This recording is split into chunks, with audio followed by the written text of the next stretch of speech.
Hello everyone, নতুন আরেকটি recipe নিয়ে আপনাদের সামনে চলে এসেছি। আজকে আমি আপনাদের জন্য নিয়ে এসেছি বাসায় কিভাবে একদম রেস্টুরেন্টের মতো করে চিকেন ফ্রাই তৈরি করা যায় সেই রেসিপিটি।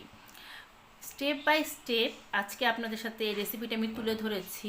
বাসায় এখনও যারা পারফেক্টভাবে রেস্টুরেন্টের মতো করে চিকেন ফ্রাই তৈরি করতে পারেন না, বা রেস্টুরেন্টে গিয়ে খেলে আমাদের যে ধরনের চিকেন ফ্রাইটা আমরা খাই বাসায় তৈরি করতে পারেন না, সেই রেসিপিটা আমি আপনাদের সাথে শেয়ার করব। আজকের এই রেসিপিটা দেখে আপনারা খুব সহজে একদম রেস্টুরেন্টের মতো করে চিকেন ফ্রাই তৈরি করে নিতে পারবেন। তাহলে চলুন রেসিপিটা শুরু করে দিই। চিকেন ম্যারিনেট করার জন্য আমি কিছু মশলা এখানে নিয়ে নেব। প্রথমে আমি নিয়ে নিয়েছি 1 চা চামচ আদা বাটা, 1 চা চামচ রসুন বাটা, সাথে দিয়ে দেব স্বাদ মতো লবণ, 1 চা চামচ ভাজা জিরের গুঁড়ো, আর ঝালের জন্য ইউজ করেছি 1 চা চামচ শুকনো মরিচের গুঁড়ো। এই মশলাগুলো কিন্তু বাসায় কম বেশি সবারই থাকে। একদম ঘরে থাকা এই মশলাগুলো দিয়ে আজকে আমি আপনাদেরকে চিকেনটা ম্যারিনেট করে দেখাবো। এই সমস্ত মশলা দিয়ে আমি চিকেনটাকে আগে থেকে ম্যারিনেট করে রেখে দিয়েছি। আমি এই চিকেনটাকে সব কিছু দিয়ে ভালোভাবে মেখে নিয়েছি। একটু বড় বড় করে চিকেনের পিসগুলো আমি কেটেছি, আপনারা দেখুন, আমি হাতে নিয়ে দেখাচ্ছি। একটু বড় করে পিস করেছি। আর এই মশলা দিয়ে ম্যারিনেট করে আমি 3 ঘন্টা রেখে দিয়েছি। আমি নর্মাল ফ্রিজে রেখেছি, আপনারা চাইলে বাইরেও রাখতে পারেন। আমি ফ্রিজে 3 ঘন্টা ঢেকে রেখে দিয়েছিলাম। এখন এটাকে আমি কোটিং করব।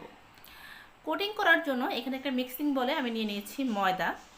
এখানে আমি প্রায় 4 কাপের মতো ময়দা নিয়েছি। যেহেতু চিকেনের পরিমাণ আমার বেশি, সেহেতু ময়দার পরিমাণটা আমাদের ডেফিনেটলি বেশি নিতে হবে, তাহলে কোটিংটা ভালো মতো পড়বে। ময়দায় আমি দিয়ে দেব লবণ। এখানে আমি সামান্য পরিমাণ লবণ দিচ্ছি, খুব বেশি একটা লবণ আমার লাগবে না। এবার লবণ দিয়ে ময়দাটাকে আমি খুব ভালো করে হাত দিয়ে মিক্সড করে নিচ্ছি। আমি হাত দিয়ে মিক্সড করছি, আপনারা চাইলে চালনি দিয়ে এটা চেলেও নিতে পারেন। খুব ভালো করে লবণ দিয়ে ময়দাটাকে আমরা এভাবে মিক্সড করে নেব। আর এখানে কিন্তু ময়দা নিতে হবে, আটা নিলে চলবে না। আপনারা চেষ্টা করবেন ময়দা দিয়ে কোটিংটা করার। এখন আমি যে চিকেনটা ম্যারিনেট করে রেখেছিলাম সেই চিকেনের থেকে একটা পিস নিয়ে আমি এখানে শুকনো ময়দায় চিকেনটাকে খুব ভালো করে কোট করে নেব। আমি 2টা করে পিস নিচ্ছি। সবসময় খেয়াল করবেন যাতে করে সবগুলো পিস একবারে নেবেন না, 1টা বা 2টা পিস নিয়ে তারপর কোটিংটা করবেন, তাতে করে আপনাদের এই চিকেনের কোটিংটা খুব ভালোভাবে হবে। এবার হাত দিয়ে চেপে চেপে এইভাবে মুট করে করে আমরা কোটিংটা করব। আমি কিন্তু এটাকে ডাবল কোট করব না, আমি সিঙ্গেল কোট করব। দেখুন, একবার কোটিং করেছি তাই কত সুন্দর করে একটা উপরে যে একটা জালি জালি একটা এফেক্ট হয়, সেই এফেক্টটা কিন্তু চলে আসছে। যেহেতু চিকেনের পিসগুলো আমার বড়, তাই এগুলোকে আমি ডাবল কোটিং করব না, আমি সিঙ্গেল কোটিং করেছি, অর্থাৎ একবার আমি খুব ভালো করে কোটিং করেছি। এবার যে তেলটা আমি গরম করে রেখেছিলাম সেই তেলের মধ্যে আমি চিকেনের পিসগুলো দিয়ে দেব। আমি একটু ক্লোজ করে আপনাদের দেখাচ্ছি, আশা করি আপনারা দেখেই বুঝতে পারছেন কোটিংটা কত সুন্দর হয়েছে। আমি কিন্তু এই ভিডিওটা কাটিনি, একদম আপনাদের প্রথম থেকে শেষ পর্যন্ত খুব ভালোভাবে দেখাচ্ছি, যাতে করে আপনারা বাসায় খুব সহজে এই রেসিপিটি তৈরি করতে পারেন।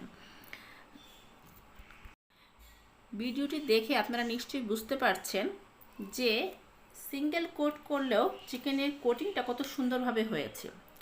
আপনারা চাইলে কিন্তু ডাবল কোটিংও করতে পারেন, অর্থাৎ জলের মধ্যে ডিপ করে আবার পুনরায় ময়দা দিয়ে কোটিং করতে পারেন। কিন্তু যেহেতু চিকেনের পিসগুলো আমার একটু পরিমাণে বড় নিয়েছি, আমি যদি ডাবল কোটিং করি সেই ক্ষেত্রে কিন্তু চিকেনের ভিতরে কাঁচা থেকে যায়।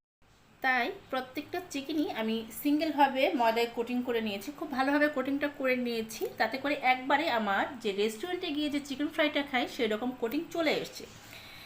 এবার এটাকে ভাজতে হবে একদম গরম তেলে, অর্থাৎ তেলটাকে প্রথমে খুব ভালো করে আমরা গরম করে নেব, তারপরে চিকেনের পিসগুলো আমরা দিয়ে দেব। যে ঠান্ডা তেলে আমরা চিকেনের পিসগুলো ছাড়ি তাহলে কিন্তু উপরে এত সুন্দর এই জালি জালি এফেক্টটা থাকবে না, আর চিকেনটা খেতে মচমচেও হবে না। নর্মালি কিন্তু চাইনিজ রেস্টুরেন্টে বা বাইরে যখন আমরা চিকেন ফ্রাইটা খাই, ওরা কিন্তু প্রেশার ফ্রায়ারে ভাজে এবং সেখানে পর্যাপ্ত পরিমাণে তেল দেয়। কিন্তু আমরা যেহেতু বাসায় করছি, আর যেহেতু প্রেশার ফ্রায়ারে করছি না, নর্মাল প্যানে করছি, সুতরাং এটাকে একটু সময় নিয়ে আমরা ভাজবো, না হলে কিন্তু চিকেনটা ভেতরে কাঁচা থেকে যাবে। আর একটু চেষ্টা করবেন 10 থেকে 15 মিনিট এই চিকেনের পিসগুলোকে ভাজার, তাতে করে চিকেনের উপরেও যেমন ক্রিস্পি হবে, ভেতরেও সুসিদ্ধ হবে। দেখুন উপরে কত সুন্দর একটা কোটিং হয়েছে এবং জালি জালি একটা এফেক্ট এসেছে। আর এই চিকেন ফ্রাইটা কিন্তু ঠান্ডা হয়ে গেলেও অনেকক্ষণ পর্যন্ত মচমচে থাকবে। আমার এই রেসিপিগুলো যদি আপনাদের ভালো লেগে থাকে তাহলে আমার চ্যানেলটা সাবস্ক্রাইব করে পাশে থাকা বেল আইকনটা বাজিয়ে দেবেন। আমি যখনই এরকম কোনো রেসিপি আপলোড করব আপনারা সবার আগেই নোটিফিকেশন পেয়ে যাবেন। আমার চিকেনের পিসগুলো ভাজা হয়ে গেছে, আমি এর চেয়ে বেশি ভাজবো না, তাতে করে কালারটা খুব ডিপ চলে আসবে আর চিকেনগুলো খেতেও ভালো লাগবে না। হালকা গোল্ডেন ব্রাউন কালার হয়ে গেছে পরে এগুলোকে আমি একটা প্লেটে সুন্দর করে তুলে নিচ্ছি। আজকে আপনার সাথে ফ্রাইড চিকেনের রেসিপিটা আমি শেয়ার করলাম। এরপরে আমি আমার ফ্রাইড রাইসের যে রেসিপিটা আছে সেই রেসিপিটা আপনাদের সামনে শেয়ার করব। আশা করি আমার এই রেসিপিগুলো আপনাদের ভালো লাগবে। বিকেলবেলা চা অথবা কফির সাথেও যেভাবে সার্ভ করতে পারবেন, চাইলে ফ্রাইড রাইসের সাথেও এই চিকেন ফ্রাইটা আপনারা সার্ভ করতে পারবেন। ফিরবার একটা নতুন রেসিপি নিয়ে, সেই পর্যন্ত সবাই ভালো থাকবেন। ভিডিওটি দেখার জন্য ধন্যবাদ।